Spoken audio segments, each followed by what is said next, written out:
আমার মতো অনেকেই আছে যারা সিম খেতে পছন্দ করে না, কিন্তু এই রান্নাটা শেখার পর তো আমি সিম খেতে এখন অনেক ভালোবাসি।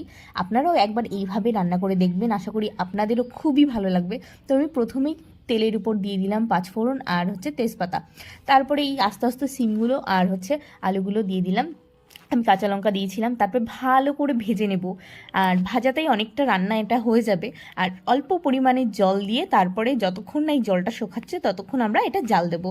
আর নামানোর কিছুক্ষণ আগে হাতে বাটা সর্ষে দিয়ে একটুখানি নাড়িয়ে নেব। নাড়িয়ে আবার 5-7 মিনিট মতো আমরা রান্না করে নেব। তারপরে একদম শুকিয়ে গেলে আমরা নামিয়ে নেব। আপনারা একবার অন্তত এইভাবে খেয়ে দেখবেন, আশা করি আপনাদের ভীষণ ভালো লাগবে। আর কেউ বলবেন না যে আমার সিম ভালো লাগে না।